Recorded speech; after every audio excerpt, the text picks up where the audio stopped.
სხვა რამეს ამტკიცებს ექსპერტიზის დასკვნა. მომხდარიდან რამდენიმე საათში გოგონას სამედიცინო, ტრანსოლოგიური და ქიმიური ექსპერტიზა ჩაუტარდა.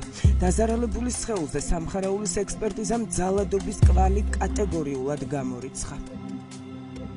ჩატარდა სამედიცინო, ქიმიური და ტრანსოლოგიური ექსპერტიზები, რომელთა დასკვნებმაც ცალსახად დაადასტურა, რომ ჩემი დაცვის ქვეშ მყოფს არანაირი სახის შემხებლობა მითითებულ გოგონასთან არ ქონია. რაც შეეხება ჩვენებებში, როგორც აქვს დაფიქსირებული, საქმეში არ არსებობს პირდაპირ იმტკიცებულებები, გარდა თავად დაზარალებულად ცნობილი პირისა. დაკავებულის ადვოკატები დარწმუნებულები არიან, რომ არასრულწლოვან ჩვენება პოლიციის თანამშრომლებმა დააწერინეს. ამ ეჭვს ადვოკატებს ამოცნობის ოქმიც უმყარებს, სადაც დაზარალებული დეტალურად აღწერს, როგორ გამოიყურებოდა ბიჭი, რომელიც მას უკნიდან მიეპარა და ძალადობდა. საქმის მასალების მიხედვით და დაზარალებულისვე ჩვენების მიხედვით, მჟავრდებულმა, ჩვენმა დაცვის ქვეშ მყოფმა, უკნიდან ააფარა ხელი სახეზე დაზარალებულს, რომელიც შემდგომ, როგორც თვითონ განმარტავს, მისი დაყვირების შემდგომ გაიქცა.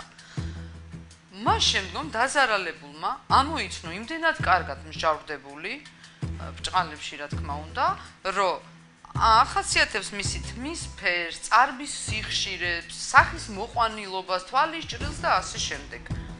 ფოტოსურათებით ამოცნობის ოქმით. მტკიცებულებების არარსებობის მიუხედავად სექსუალურ ძალადობაში მოსამართლე გოგა კუპრეიშვილმა 19 წლის ახალგაზრდა დამნაშავედ ცნო და 7 წლით პატიმრობა მიუსაჯა. ტარიელ ციცაგის ადვოკატი დარწმუნებულია, რომ მოსამართლეზე ვიღაცამ ზეგავლენა მოახდინა.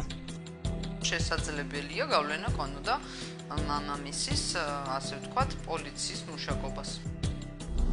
რატო გიჩნდებათ ეს განცდა? ეს ფაქტია, პირი გაიწირა, ახალგაზრდა ბიჭი გაიწირა, მტკიცებულებების გარეშე და დაიდო განაჩენი ყველანაირი პირდაპირ მტკიცებულების გარეშე 7 წლით. დაუმახინჯდა აწყვეტს და მომავალიც. ძალიან დიდი იმედს ვიტოვებთ, რომ სააპელაციო სასამართლო შეცვლის გორის რაიონული სასამართლოს უკანონო, დაუსაბუთებელ და სამარცხვინო განაჩენს და გამოიტანს კანონიერ განაჩენს.